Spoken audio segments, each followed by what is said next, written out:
Welcome to Currituck Resource Center, and we're just enjoying sharing these 10 signs of depression with you. We actually talked about sadness in the last video, and so we're actually going to talk about anger and or isolation in this segment here in this video. And you can, hopefully you've watched the very first video where we talked about 4 important keys to be able to have a conversation with individuals and be able to involve ourselves. One of the largest things about depression that would really help is when we are willing to involve ourselves in a person's life, just crazy enough to ask questions, just crazy enough to, to say that we care, just crazy enough to say that I'm willing to walk with you, whatever you're going through, goes a long way in just keeping people either out of depression or else helping them work through it in some way. Now, there's always this opportunity and need if you have a sense that a person needs to talk to a counselor or needs to talk to someone who can help them. Now, Currituck Resources Center is available for that too. You can contact us on the details of this website that this is on, and we would be glad to help you in some way. So if someone needs that help, there's certainly that opportunity. So let's just talk a little bit about anger or isolation as a part of a sign of depression. Now, in anger and or isolation, I said this in sadness too, and I want to say it in probably just about every sign of this. There are periods of times where we want to be by ourselves or we get angry at things.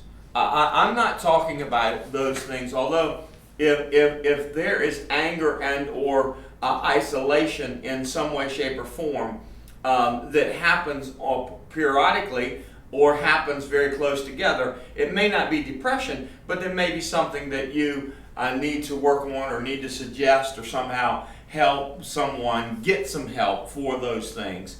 But I'm not talking about just an outburst of anger here or there, or wanting to just be isolated every now and then, to be on your own, to have some time to yourself. Those are all good boundaries, actually, to be able to have. And so I'm talking about this extended period of time where someone, it just seems angry at the world. You just simply can't do anything to make them happy. You can't really do anything to make them smile.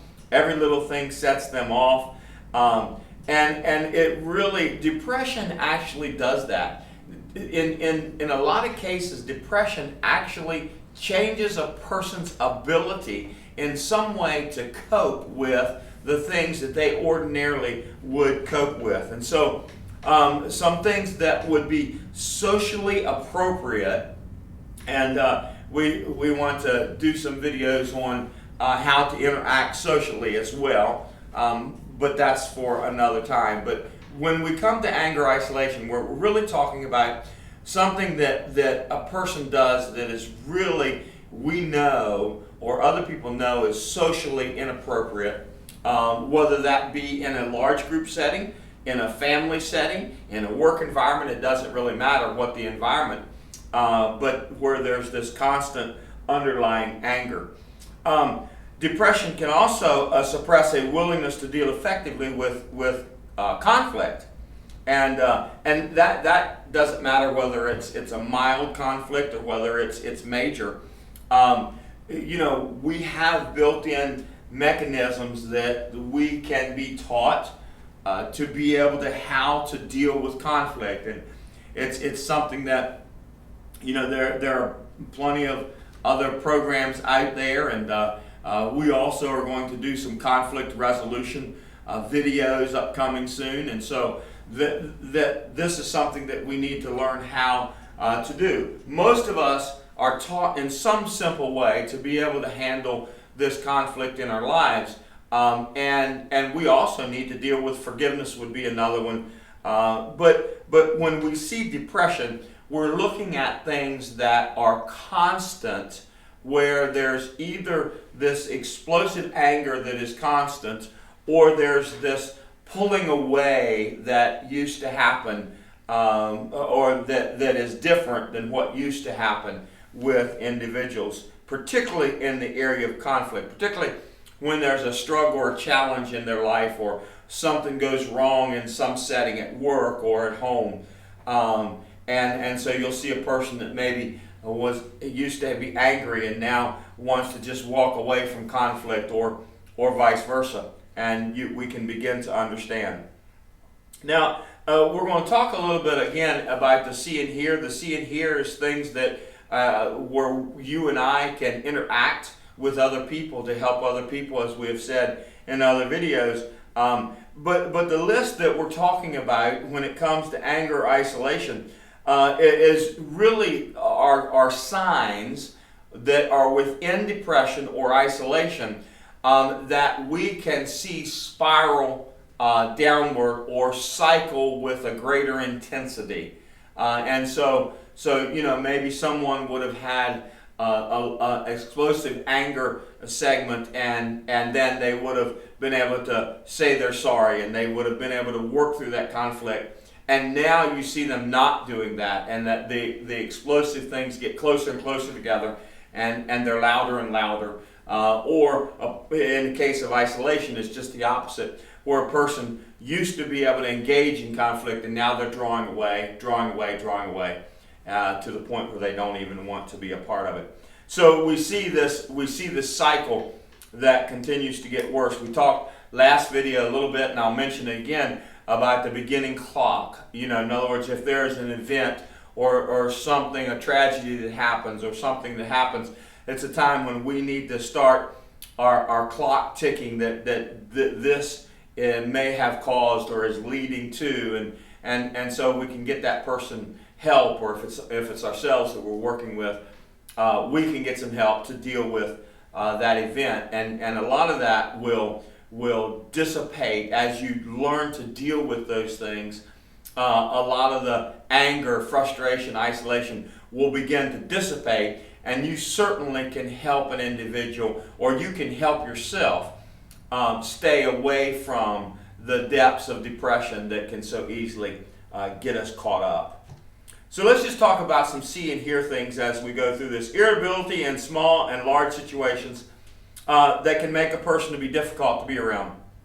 And I think we can all remember or think of times when we can identify that. And since we're talking about this great variance between the anger and the isolation, it's really the same thing that it's the same feelings that happen in our own lives that can lead a person one to the other. A lot of times, if a person is more mild-mannered or laid back, when depression comes, you'll see a distinctive change where they will become angry and upset a whole lot quicker. The same thing repeats itself. If you find a person who is really angry or has blow-ups or something like that, and an event happens in some way, shape, or form, you'll see them tend to isolate themselves because they're afraid that they can sense something is changing inside, but they don't really know how to identify it, they don't know how to put words on it.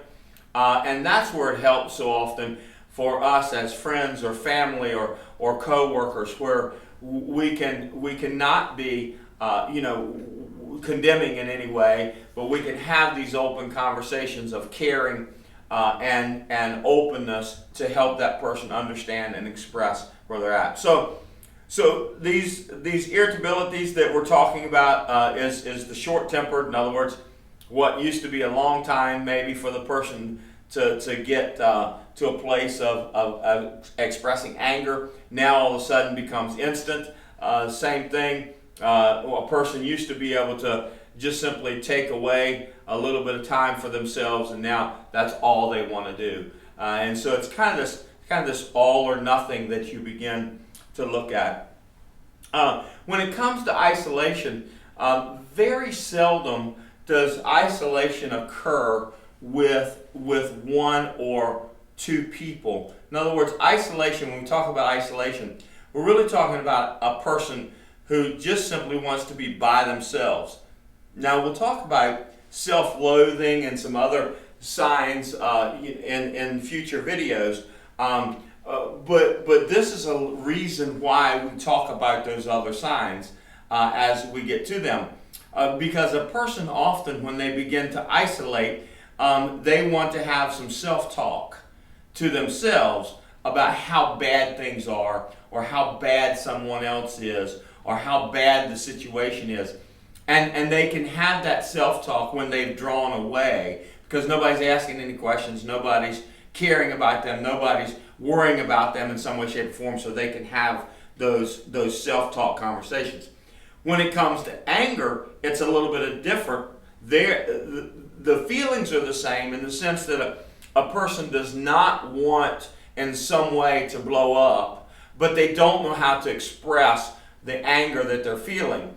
And so rather than explain or work hard to express or answer questions why they're feeling that way, it's easier for them to blow up, which means that a lot of times then others will separate, others will back away from them because they don't know how to handle it as well. And one of the other things I've written down is acting in a way that a friend can interpret their actions as a lack of interest in a continued friendship. This, I think, is the reason I put it in this place is because of what I just talked about, as far as individuals who isolate themselves want people to back away. People who get angry want people to step away. They want that separation, so that keeps them from having to deal with the feelings, having to deal with the situation, and even try to communicate. Some people just have trouble coming up with the words to be able to describe what they're feeling. And I think just one example would be, and one of the reasons that we're talking about depression. Depression is the number one cause of leading into suicide. And so that's what happens a lot of time, is a person would like to isolate themselves in order to commit suicide because the self-talk is so great. And so this is a way where a friend can interpret it as that person no longer wants friendship with them. That person no longer wants to talk to them. That person no longer wants to spend time with them. And actually, that's not the case. That's actually when a person should be able to go through that situation. And when I say go through that situation, let me explain just a little bit, because sometimes it's hard. Because many times we take it very personal when a person gets angry at something in front of us, and we'll tend to take that on ourselves. If we take that on ourselves, then we're actually creating the barrier that the person wants in order for that person to go off and do whatever they want to do, or be alone, or whatever that situation is.